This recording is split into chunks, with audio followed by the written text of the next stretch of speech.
Here's the 30-second lesson on what legends know. Never practice nunchucks in a crowded room. Never eat chole before a road trip. Always take your shirt off before you iron it. Don't take a call near a swimming pool. And don't forget, saving is not investing. Legends don't just save, they invest in mutual funds. Mutual fund investments are subject to market risks. Read all scheme-related documents carefully.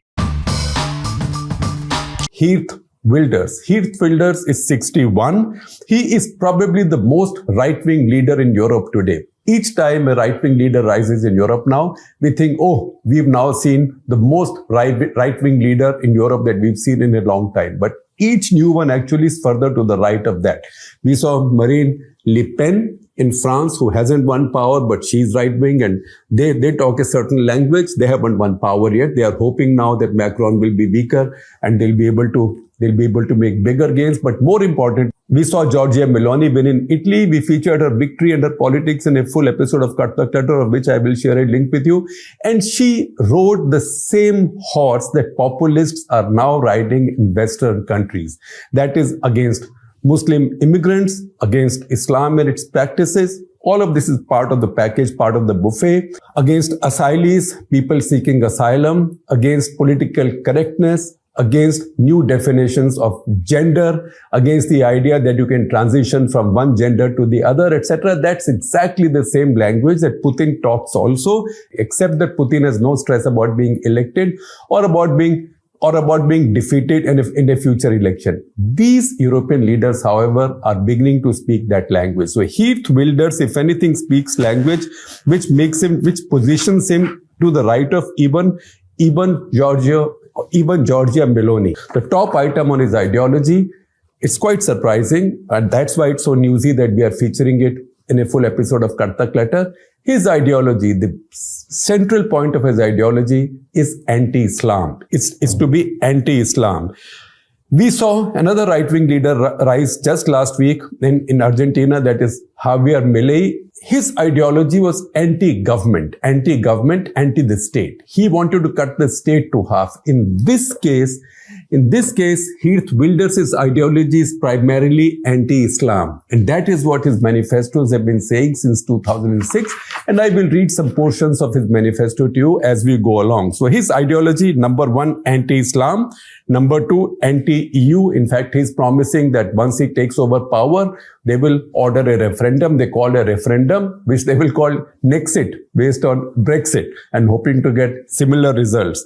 So anti-Islam, anti-EU, anti-immigration. He wants to close Netherlands' borders, and he wants to also expel undocumented aliens and refugees.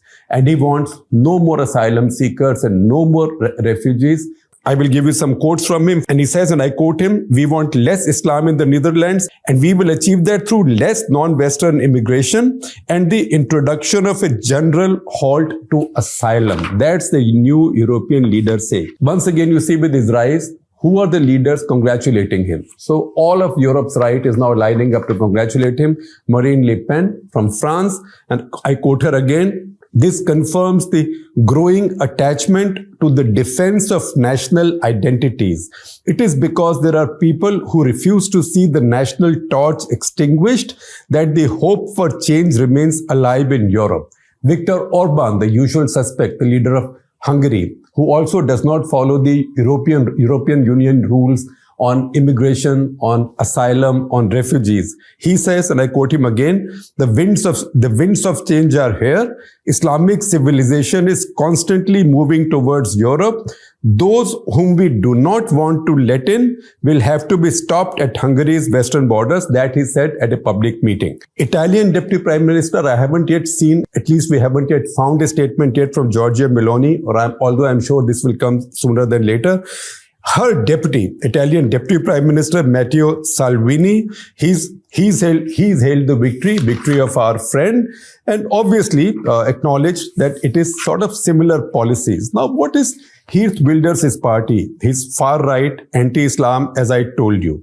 He will now be hoping to form a coalition in one of the other parties. Now, how Dutch politics works is quite intricate, so I will not go into all the details of that because that gets too cluttered, except to say, I told you his party got 37 seats, the next party got 25, yet another 24 and 20, and the rest are then divided among parties with 5, 3, 2, 1 seats, because this is proportionate representation.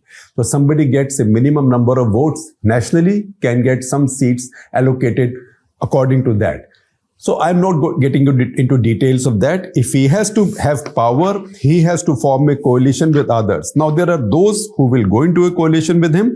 There are those who will not go into a coalition with him. Now, there are some parties in the Netherlands who've said they will not go with him. For example, the combination of Left and Labour and the Green Bloc. They've got 25 seats, the second largest party. Their leader, Frans Timmermans, has said, now is the time to defend democracy. That means they are not going to sign up with Geert Wilders' party. Yet another party which has 24 seats, VVD, they are not ruling out a coalition. However, its leader, Dylan Jesselgoos, who is a woman leader, who expects to be the first woman leader of the Netherlands. She says, her party says that they are open to a coalition with Geert Wilders' party, but they will not give prime ministership to Geert Wilders. And similarly, there is another party, NSC party of Peter Omtzigt. Dutch names are difficult to pronounce. And if you want to see how difficult and how commonly we struggle with pronouncing them, you can also think of some of the South African cricketers whose names we struggle with because they are of Dutch ancestry. So if I pronounce some wrong, my apologies. I went to Google, I tried and I practiced a bit. I think I'm getting Geert Wilders about right, but not the rest of them. I'm not so sure. So Peter Omtzigt's party, NSC party, has softened its attitude towards Geert Wilders. It has 20 seats and it's open to forming a coalition. So once you get this many, you can probably form a government. In the Dutch system, now, before the parties meet to decide on a coalition, they appoint an outsider as a kind of go-between. That outsider then checks out the views of everybody, then helps them set up a coalition. It's a bit like in the Third Front, Congress Party plus Third Front era, when coalitions were to be set against the BJP. There always used to be a Harkishan Singh Surjit negotiating with everybody and then helping them decide who the prime minister should be. The Dutch have a system like that established already. Wilders' own statements, I will repeat many of them for you. He said also, the Dutch hope that the people can get their country back together and that we will ensure that the tsunami of asylum seekers and immigration is reduced. Geert Wilders, of all the European leaders, has particularly targeted Muslims and Muslims among the refugees. Now, there might be other outsiders who've come and settled in the Netherlands, Western outsiders, but his ire is directed only at Muslims. So another of his statements, another of his gems, and I quote again, asylum seekers feast on delightful cruise ship buffets while Dutch families have to cut back on groceries. Right? Now you might say, oh, country with $69,000 per capita income, would they really need to cut back on groceries? But this is how populist nationalists who build their politics by targeting a community or a category of people. In this case, the community is Muslims and category of people is asylum seekers and refugees. So Geert Wilders stands for what? He stands for a ban on Islamic schools, on the Quran, on new mosques, on headscarves in all government buildings. He says that the Quran is as bad as Mein Kampf and both should be banned. You didn't expect to hear that from a European leader, from a Western European leader. And certainly until a few years ago, you did not expect a leader like that to be elected. But Europe is now going through that wave. Sweden, Finland have both elected right-wing led coalitions. Italy has a very strong right-wing led coalition. Poland already has a government that does not like immigration and does not like Muslim refugee seekers, etc. So this is the wave that's now growing in Europe. Geert Wilders is only the latest example, but he's the most extreme of the lot. Netherlands was a colonial power, and all colonial power has a legacy of immigration. The Dutch had colonies in Asia, Indonesia, for example. So a lot of the immigrants in the Netherlands are Indonesian. Suriname in northern South America was also their colony. In fact, a lot of the native Surinamese, Ruud Gullit, for example, they've been prominent members of the Dutch national football team. The wave of Muslim refugee asylee immigration, however, started about 30-40 years back as the Muslim world, Islamic world began to break up. Before that, they got a bunch of immigrants from Turkey and Morocco who had come in looking for jobs, just as Indians, Pakistanis, Bangladeshis go to the Gulf looking for jobs. The difference being when Indians, Pakistanis, Bangladeshis, Filipinos, Indonesians, Sri Lankans go to the Gulf to get jobs there, they do not get citizenship and they don't get voting rights. In any case, in most of those countries, there is no vote anyway. In Europe, they've been able to get naturalized. With all of that, it's not as if the Netherlands is being run over by Muslims. Of Netherlands population, just about 5.5%. Anything between 5 to 6% is Muslim. However, there is one very interesting fact. Like other Western European countries, it is a very irreligious country in the sense that people wear their religious very lightly on their sleeves or on their shoulder, or carry it very lightly on their shoulders, if at all. If you see the surveys in the Netherlands, a large part of Dutch people report their religion as no religion.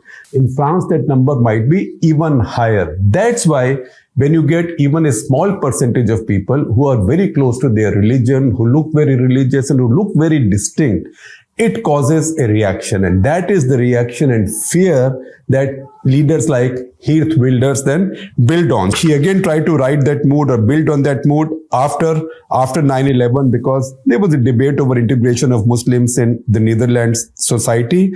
He got 17% votes at one point of time, but in the course of time, things again settled down and things came back to normal. Then he became more clear on anti-Islamism being central to his agenda. In his 2006 manifesto for 2006 elections, he said, and I quote from it, that Islam is not a religion. Islam is not a religion. It is instead a totalitarian political ideology with some religious tinges. And then he goes on to say, which prescribes, and I quote again, which prescribes to its supporters a perpetual war until the moment that the whole world is Islamic. That's why, according to his party, Islam must be defined not as a religion, but as a political ideology. Then one more quote from his manifesto, which tells you where he's coming from and which tells you the significance of the rise of a power like him in a mainstream Western European country. And this is an exact quote from his manifesto. Anybody who thinks that Islamization is a matter of just one issue cannot count, which means there are many issues. Mass immigration has enormous consequences for all facets of our society. It is a disaster in economic terms. It affects the quality of our education, increases insecurity on the streets, leads to an exodus from our cities, extrudes Jews and gays, and rinses women's emancipation through the toilet, right? Rinses women's emancipation through the toilet. To just highlight one sector, even healthcare is Islamizing rapidly.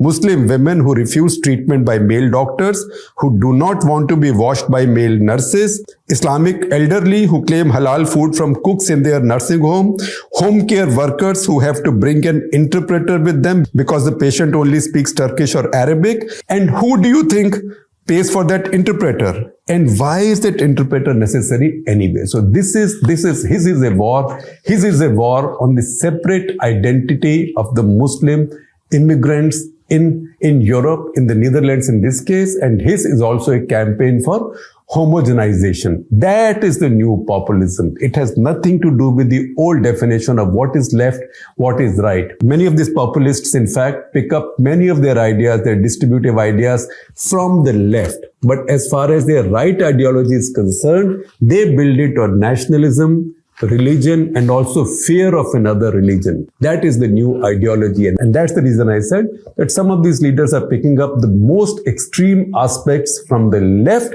and the right ideology.